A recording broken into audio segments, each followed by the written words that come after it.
From the frozen expanse of Greenland to the subterranean depths of American mountains and forgotten rural landscapes, the remnants of a chilling era lie dormant. These are the ghost frontlines of the Cold War, a testament to a time when the threat of nuclear annihilation spurred humanity to conceive and construct the unimaginable. Today, these sites are largely abandoned, their secrets slowly eroding with time, yet they hold vital clues to understanding the scale of past fears and the audacious technological responses. We delve into three pivotal installations, each with a unique story of ambition, daily life, and sudden, classified obsolescence. The mid-20th century cast a long shadow of global anxiety. The United States and the Soviet Union, locked in an ideological struggle, amassed arsenals of nuclear weapons, creating a precarious balance of terror. This was an era defined by mutually assured destruction, where deterrence relied on the credible threat of instant, devastating retaliation.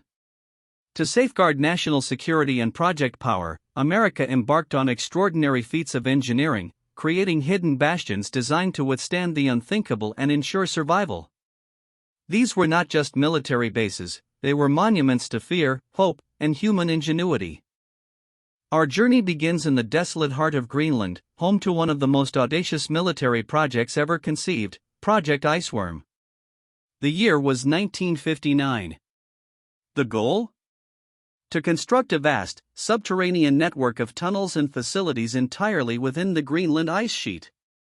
This wasn't merely a research outpost, it was a top-secret plan for a mobile ballistic missile launch site designed to house hundreds of missiles, moved by a sub-ice rail system.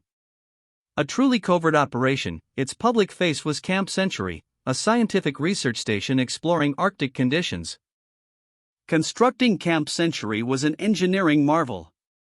Over 2 years, from 1959 to 1960, U.S. Army engineers utilized innovative trenching machines to carve out a network of 21 tunnels. The main artery stretched an astonishing 1,200 feet long. Crucially, Camp Century was powered by the PM-2A, a compact, portable nuclear reactor, the very first of its kind deployed by the U.S. Army. This self-sustaining power source allowed the base to operate with remarkable independence, a necessary feature for a truly isolated, subsurface military installation hidden deep within the ice. Life inside Camp Century was a unique experience. For the 80 to 200 soldiers and scientists stationed there, it was a world of permanent twilight, sustained by artificial light and the hum of machinery. The conditions were extreme: constant cold, immense isolation, and the claustrophobic reality of living beneath hundreds of feet of ice. Yet, within these frozen confines, a small community thrived, conducting scientific research on ice core drilling, permafrost, and glacial dynamics, all while maintaining the operational readiness of a facility whose true purpose remained shrouded in secrecy. Project Iceworm's classified mission was short-lived. By 1966, after just 7 years of operation, Camp Century was abandoned. The primary reason was an unexpected enemy: the ice itself. The Greenland ice sheet, far from being static, was in constant, albeit slow, motion, flowing approximately 3 feet per day. This constant movement led to creep deformation of the tunnels, compromising their structural integrity. The cost of perpetual maintenance and the escalating structural challenges rendered the ambitious project untenable. Though the nuclear reactor was dismantled and radioactive waste removed by 1964, other waste was simply left behind, assumed to be permanently encapsulated by ice. Our journey shifts from the melting ice to the unyielding granite of Colorado. Deep within Cheyenne Mountain lies arguably America's most iconic and resilient Cold War fortress, the Cheyenne Mountain Complex.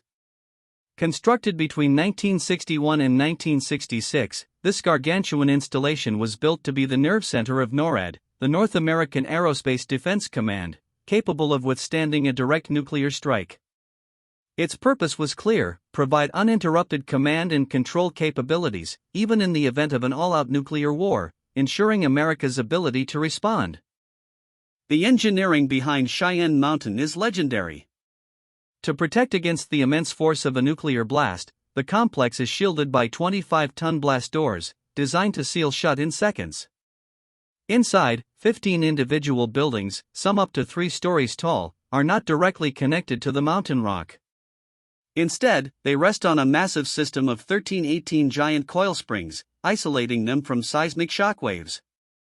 The entire facility was also hardened against electromagnetic pulse, or EMP, ensuring electronic systems would survive and remain operational after a nuclear detonation.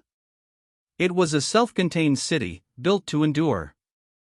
Within Cheyenne Mountain, NORAD's mission was constant vigilance. Operators monitored global airspace 24/7, tracking any potential threats, from enemy bombers to intercontinental ballistic missiles. The complex was a hub of secure communications, processing vast amounts of intelligence to provide early warning and decision-making support to the president and military leaders. Drills were a constant part of life, simulating every conceivable attack scenario, ensuring that in the terrifying event of a real nuclear exchange, the chain of command would remain unbroken and the response swift and coordinated. Life for the personnel stationed inside Cheyenne Mountain was a testament to dedication and resilience. Operating deep within the mountain meant living in a windowless, artificial environment, sometimes for weeks on end. Sleep cycles could be disorienting, and the sheer responsibility of their mission created an atmosphere of intense focus. Recreational facilities, a mess hall, and even medical services were all contained within the complex, ensuring self-sufficiency for extended periods. It was a demanding, high-stakes environment where the weight of global security rested on their shoulders. While Cheyenne Mountain remains a vital part of America's defense infrastructure, its primary role evolved after the Cold War.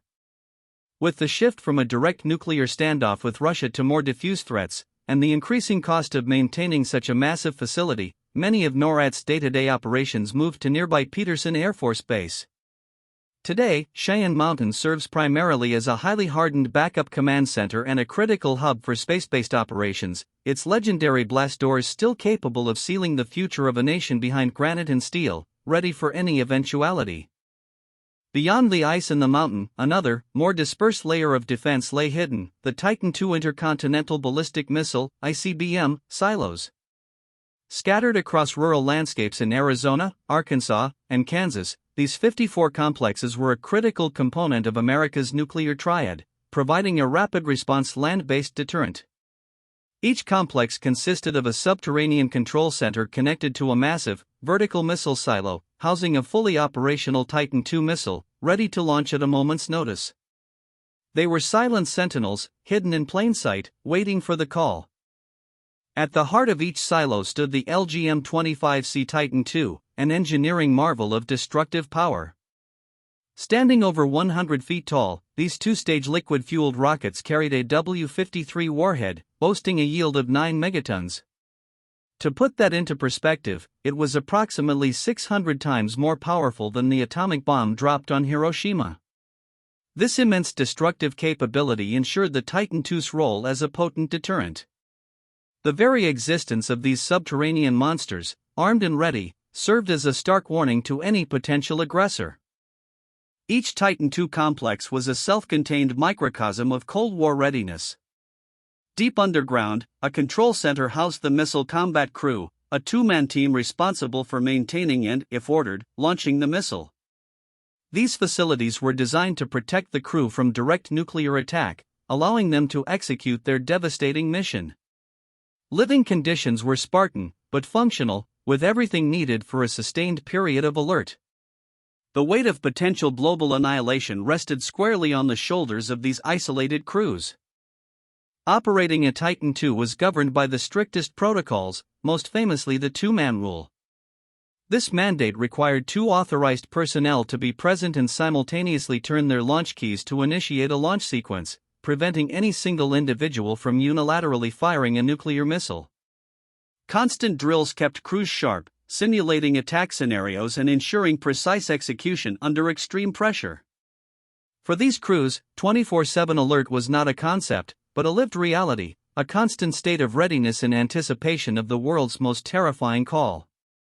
By the early 1980s, the era of the Titan II was drawing to a close.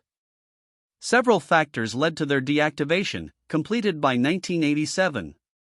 The missiles themselves were aging, and the liquid fuel, while powerful, was corrosive and dangerous to maintain.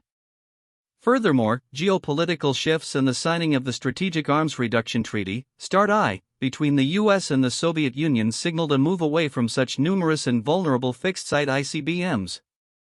Most silos were subsequently demolished, filled with concrete, or scrapped, leaving behind only the haunting skeletons of their former power.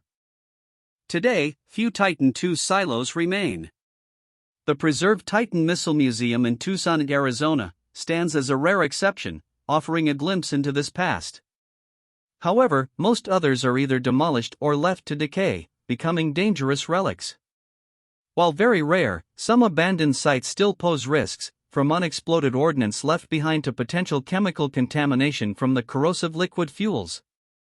These forgotten giants are not just historical curiosities, they are a grim reminder of the high stakes of the Cold War, and the often hazardous legacy of its rapid technological advances. From the sub-ice city of Camp Century, battling glacial creep, to the blast-proof sanctuary of Cheyenne Mountain, and the dispersed silent sentinels of the Titan II silos, America's Cold War installations tell a powerful story. They represent an era of immense tension, driven by the existential threat of nuclear war, and answered with unparalleled feats of engineering and human dedication. While many are now abandoned, their physical remnants and the stories of those who built and served in them continue to resonate, reminding us of the fragility of peace and the lengths nations will go to secure their survival.